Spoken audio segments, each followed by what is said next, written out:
want to thank all of you for recognizing that actually we really do need to stand up for peace and diplomacy, and for seeing the urgency in the situation and the need to stand in solidarity with us today. The messages we're hearing in the media from politicians and also from many Ukrainian Canadian organizations is not one of peace. Your presence here today is important in drawing attention to the fact that there are alternatives to the dominant narrative of war and aggression, and demanding better for all of humanity. I want to recognize the following organizations who are also demanding a peaceful resolution in Ukraine and who have either spoken in support of this event today or are actually here present joining us today.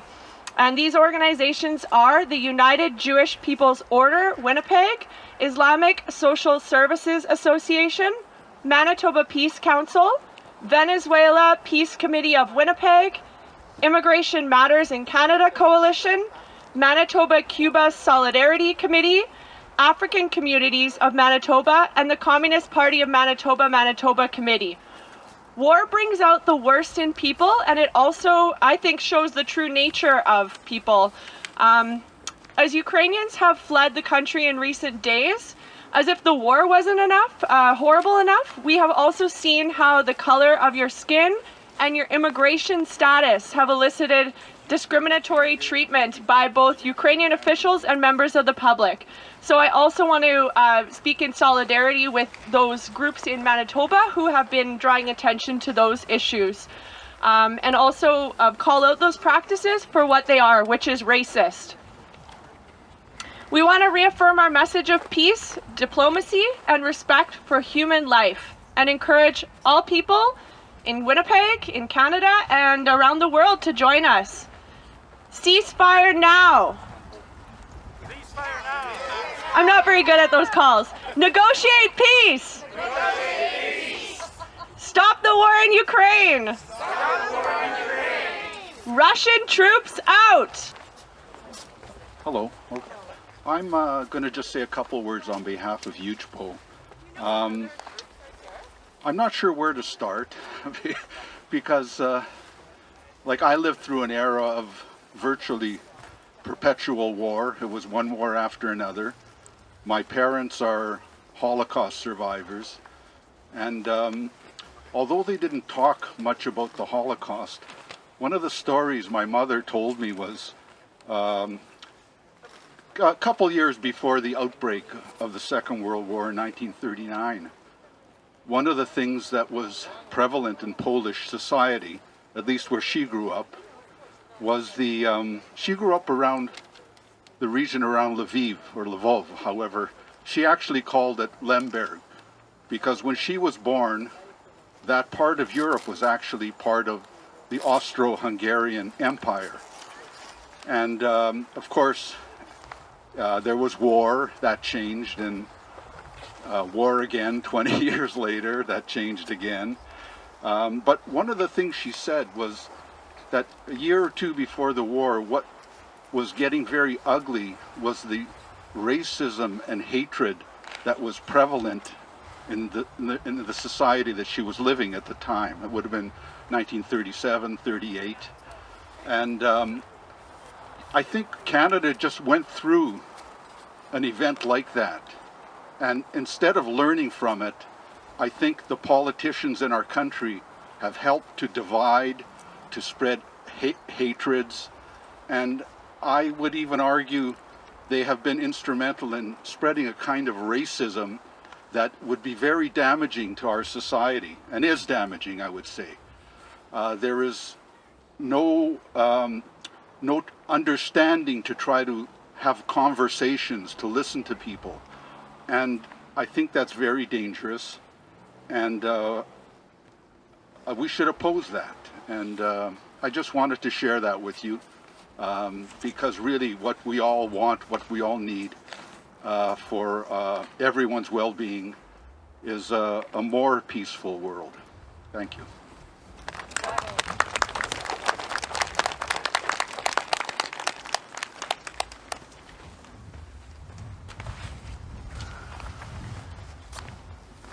Hi. My name's Robert. I'm with the Communist Party of Canada in Manitoba here. So I'm just going to read a statement from our party.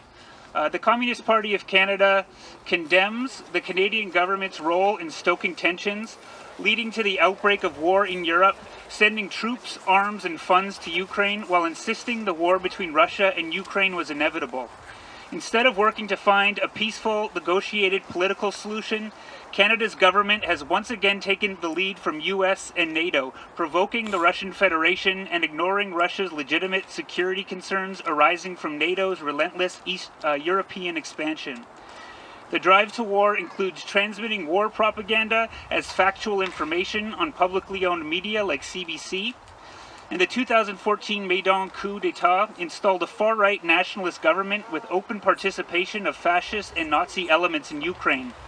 This was immediately followed by overt discriminatory attacks and threats against the large Russian-speaking minority in the country, and led directly to Crimea's secession and the formation of breakaway republics of Donetsk and Luhansk. Things came to a head on February 20th when Ukraine's President Zelensky told a NATO security summit that Ukraine sought immediate membership in NATO and would consider repeal of its non-nuclear status, opening the door to the installation of nuclear weapons on Ukrainian soil by NATO. This was immediately followed by shelling of the newly independent republics in the eastern Donbass by Ukrainian military forces and fascist militias. It seems more than likely that these events contributed to the Russian decision to respond with military force February 24th. Perhaps the loss of 27 million Soviet citizens in the last great European war had a bearing on this decision as well. Whatever the reason, Canada could have acted to de-escalate the growing crisis long before war broke out, by insisting the agreement to limit NATO's eastward expansion should be honored, by repatriating Canadian troops stationed in Latvia, by refusing to send additional troops and arms to Ukraine, by insisting the Minsk agreements be honored by the Kyiv government, and by pressing for negotiations leading to a peaceful political solution. Today, Canada must act to put out the fire it has helped to set before it grows and expands to involve all of Europe. The Canadian government must repatriate Canadian troops, arms, military equipment located in Europe, demand that the US, NATO, and EU immediately withdraw from the region and the conflict, and honor the agreement to limit NATO's Eastern European border to Germany, press for a negotiated political solution between Russia, Ukraine, and the republics in the Donbass. The US, Canada, and NATO are not the world's police force. Thank you.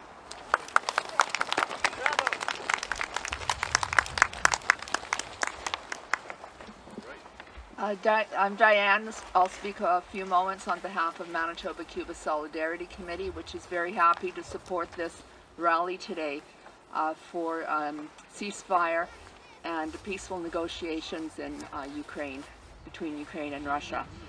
So Cuba is in a very difficult position now. It will suffer from the sanctions that NATO and the West are bringing against Russia in terms of much needed tourism.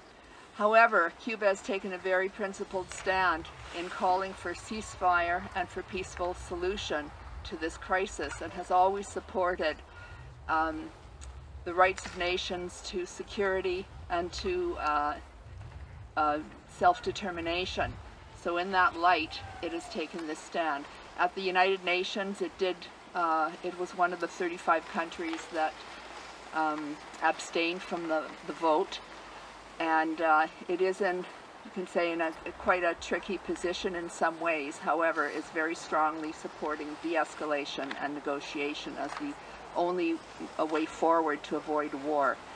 So in Manitoba, Manitoba-Cuba Solidarity Committee is doing regular actions to oppose the U.S. blockade of Cuba, which is now in its 61st year and has caused incredible hardship to Cuba. Cuba has had, again, good relations with both Russia and China, and will continue those relations and take a principled stand on this question. Thank you. Bravo!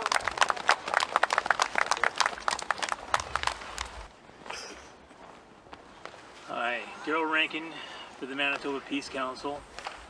A bit of a surprise to say a few words. I didn't expect this, but I've noticed that the governments are sending military hardware into Ukraine in NATO countries, and we're a NATO country. but at the same time the government is asking the people for humanitarian aid.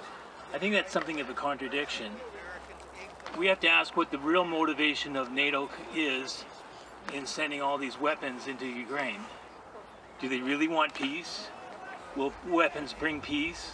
No.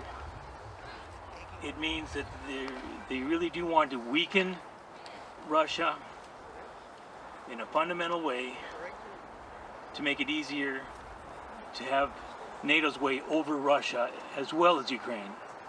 If two countries fight each other, that is to the advantage of NATO. We have to stop thinking like that in terms of building a better world. Another thing about Cuba, was one of 35 countries that did abstain. If I could be permitted to add a few words there. India and China also abstained in the vote in the United Nations General Assembly. In fact, more than half the states representing more than half the world's population abstained on that resolution. It could be viewed as a victory. It's being portrayed as a victory for NATO in the United Nations, in our media.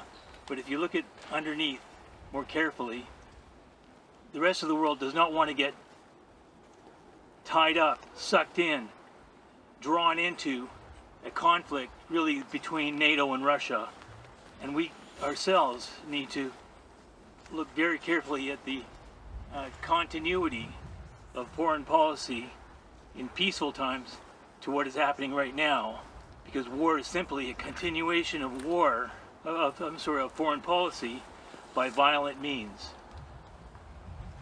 Our governments in NATO are not historically that pacific. Thank you.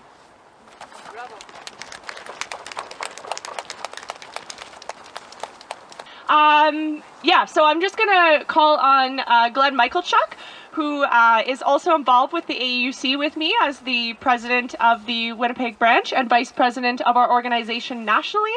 And he's going to be speaking on behalf of Peace Alliance, which he's also involved with. So I'll pass it over to Glenn.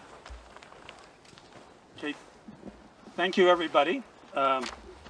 It's been a very good turnout. I am the second last speaker, so we don't have too much longer to go with this part of the rally. This war could have been averted. In the months leading up to it through January and February, peace organizations and others were actively trying to get the Canadian government to de-escalate the situation. And I see a lot of placards here about de-escalation. The Canadian government didn't do that. In fact, what it did was it escalated the situation with various decisions and actions, both by the foreign minister and by the deputy prime minister, Chrystia Freeland. It was that escalation and the years of NATO expansion eastward that eventually provoked and created this war. It was on top of 8 years of civil war that Ukraine endured after the 2014 regime change in Kiev.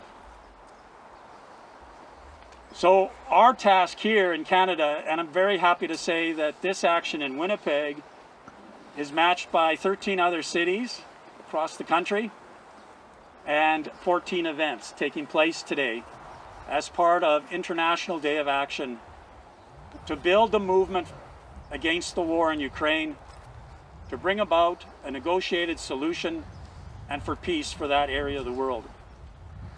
So we have to really take up the task of building our actions, because as some of the speakers have noted, the actions from our government and indeed from our media are the opposite. They are stoking war, and they are cutting out any discussion as to what are the issues here and how this can be changed. So very important for us to build that movement and to continue this. So today's action is the first of anti-war actions, and I'm sure that if this conflict continues on, though we all hope it doesn't, there will be other actions and other calls for people to participate. And everyone here should find ways to bring the message that this war should end whether they contact their members of parliament or through what other actions they do. So again, thank you everybody for coming. This has been very important.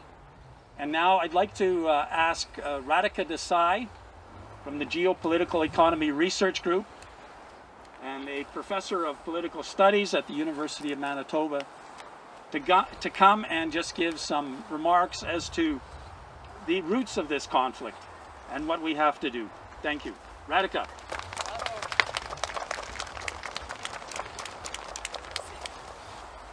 Thanks, Emily. Thanks, Glenn, and thanks to everybody who organized this event. I'd like to first start by wishing everybody a very happy 111th International Women's Day. It was a Women's Day demonstration, as some of you will know, that sparked off, shall we say, the 1917 Russian Revolution. And the left tradition generally has always been very central to International Women's Day. International Women's Day was a public holiday in the Soviet Union, and it remains a public holiday today in Russia and Ukraine. The war in Ukraine is a terrible tragedy. People are suffering for absolutely no reason whatsoever.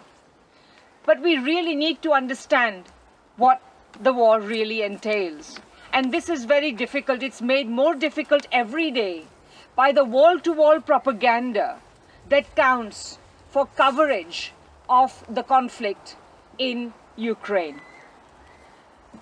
The conflict that the West calls the Russian invasion of Ukraine, and Russia calls its special military operations in Ukraine for demilitarization and denazification, is not a conflict between Ukraine and Russia. It is a phase in the hybrid war that the Americans, that the US, I should say, have been waging for decades to stall their own decline, which has become particularly prominent with the rise of China, and which also allows other countries, such as Venezuela, such as Cuba, such as Iran, and such as Russia, to assert their own independence and assert their right to manage their economies and manage their economic and political relations with the rest of the world, in a fashion of their own choosing. The United States wages this war to stall its economic, military, geopolitical decline, and to prevent China from becoming the new pole of attraction that it has become over the last many decades in the world economy. This process has very, very deep roots. American attempt to stall it is not going to work, but American attempts to stall it are going to have horrific repercussions, as they have had for the last many decades. The US tries to stall these processes in many ways. One is by expanding opportunities for the handful of sectors in which its own corporations retain an edge. This includes the military-industrial complex. This includes the finance, insurance, and real estate sector that has been sucking money out of ordinary working people and out of small businesses and putting it in the coffers of the world's billionaires and financial institutions. It includes the industries, it includes the fossil fuel and mining complex that are destroying our planet. And it includes industries reliant on the forceful enforcement of intellectual property rights, such as information and communication technology, and such as big pharma, which of course has become very important recently.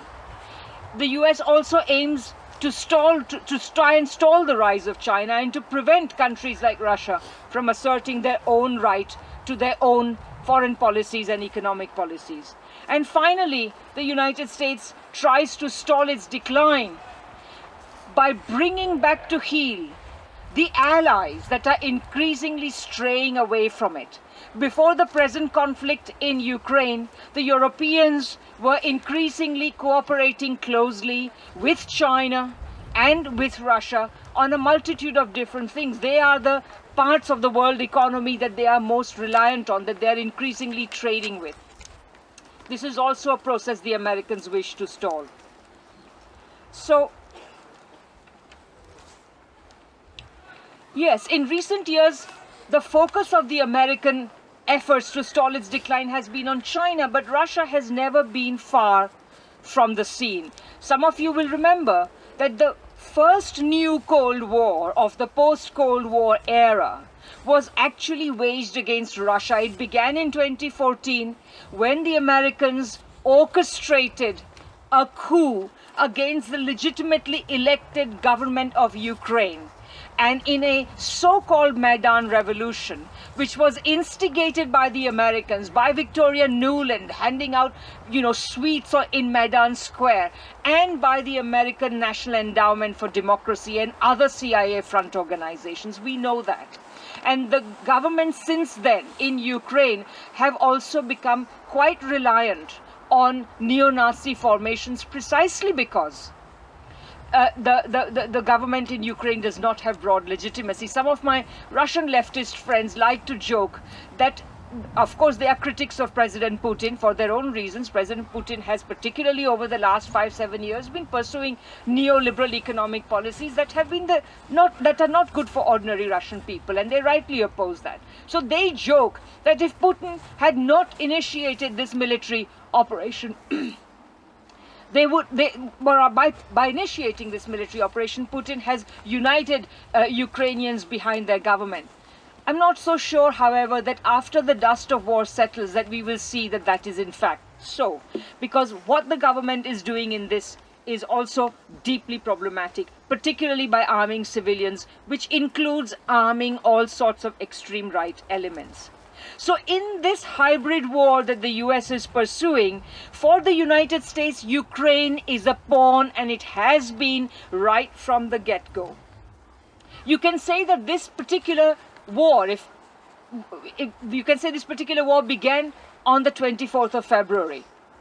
You can say it began last fall when Ukraine and the United States signed an agreement which rubbished the Minsk Accord and which completely demolished the possibility of bringing a peaceful end to the civil war that has been going on in Ukraine since 2014. You could say it started in 2008 when when NATO and other countries suggested that Georgia and Ukraine should be given NATO membership.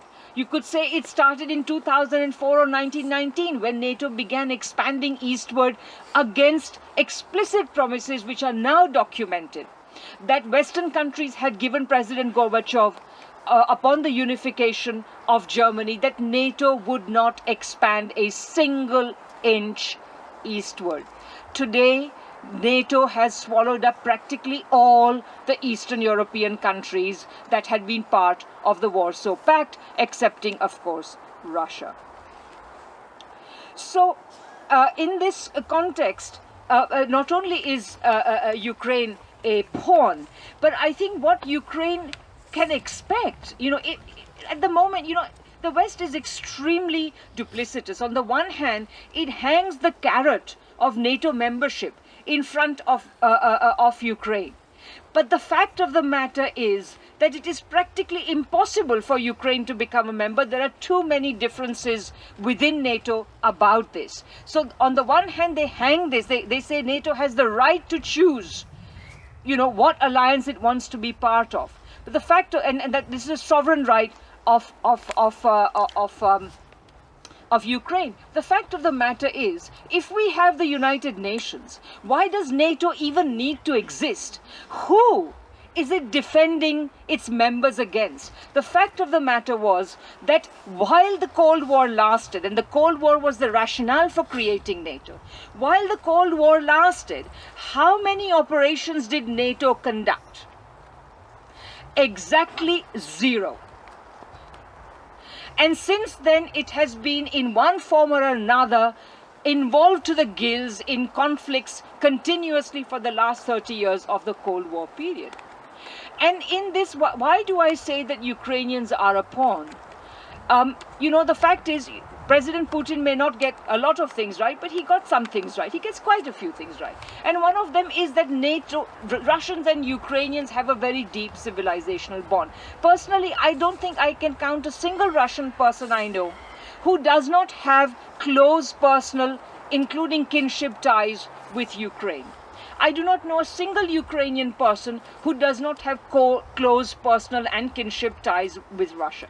They have historically been extremely close. And it is also true that the present-day boundaries of Ukraine constitute an agglomeration of parts that were added at various points in a completely, shall we say, in a completely different context. I mean, imagine, for example, I was giving this example to my class the other day. Imagine if for some administrative purpose, Kenora was taken from Ontario and given to Manitoba. And then a few decades later, the two provinces become independent countries. So there may very well be some dispute about what happens. But at the time the transfer took place, there was no idea that there was going to be an end of the Soviet Union. Anyway, in the present context, then what can Ukrainians expect if they actually manage to get out of the present war situation and essentially become part of the West, become part of the EU, become part of NATO? And I say if, because quite frankly, if we are to look at the statements that are coming out of Washington, out of London and many other places, it looks as though the Western countries are settling down into a strategy of keeping the conflict in Ukraine festering for as long as possible. And festering is the word, and the people of Ukraine are going to suffer as they are suffering right now. But supposing this is ended and they manage to become part of NATO and become part of the EU, what should they expect? Well, let me explain this. Today, many people have decried the racism of reporters, opinion and policy makers, and even many ordinary citizens of Western countries who have favored refugees from Ukraine while they have resisted refugees and immigrants from every other part of the world. They have also decried the racism of at least some Ukrainians who keep insisting on how European they are, how European their country is, and how European their cities are, as if that mattered, as if somehow being European means that you deserve violence less than, say, Syrians or Yemenis or Vietnamese or what have you. So bad as this racism is, and though we must absolutely condemn this, just condemning this does not begin to get at what racism is really doing there. Because what this forgets is that racism is also the consolation prize that poor whites receive from elite whites, the prize that permits them permits white elites to consolidate support among poor people, poor white people, whose economic subordination continues or could even get worse. What Ukrainians can hope to have in the embrace of the West, if they ever get there, will be an even lesser version of the fortunes enjoyed, or should we say suffered, by countries of the former communist East and post-Soviet space when they got integrated into the West. In return for permitting Western countries and corporations the privilege of gutting their manufacturing to eliminate competition to Western corporations, of taking over the most lucrative parts of their economy, and of exploiting their natural resources and cheap labor in situ in Ukraine, without properly functioning economies, the people of Ukraine can only expect to be offered the dubious privilege of traveling throughout the continent of Europe, so that ex situ, outside Ukraine, they have the privilege of earning low wages as farm workers and service sector workers, and yes, sure, consider themselves white and European as a consolation prize. This is the future that Ukraine has, and what Ukraine really needs, what people in Ukraine need, what people in Russia need, what people in every other East European country that has been subordinated, and in fact what peoples around the world need, is the right and the opportunity to organize their own economies in a way that is oriented towards their needs and their democratic rights. It also seems that the sanctions policy that the West is pursuing is extremely unlikely to unseat Putin, but it is going to inflict suffering on the Russians, on Ukrainians, and many other people. So, in this setting, as what I can say, what I can see from the sources that I have access to, which are not complete, I understand, but the best information I have tells me that sorry, just 1 second, please. Yes, if President Putin had wanted to take over the LPR and the DPR, he could have done it long time ago. He did not have to wait 8 years to do so. It is entirely possible, however, that the Russians may not be able to achieve their stated aims. It is possible that they may botch them, their stated aims of denazification, demilitarization without occupation, which is the present aim as far as I understand it. Because the fact of the matter is the Russian military and command are not infallible. The morale of the troops who are ordered to fight against a people who are not only metaphorically but often really their cousins may not be very high. It is not assured. And opposition within Russia to a war that is distressing for the same reason may mount. So for all of these reasons, we are living in an extremely complicated situation, but it has also brought to a head the West's drive for dominance, which is the real cause of the conflict. So I would like to end by saying our slogan, I love all the slogans we have, but I would like to add another slogan: abolish NATO. Thank you.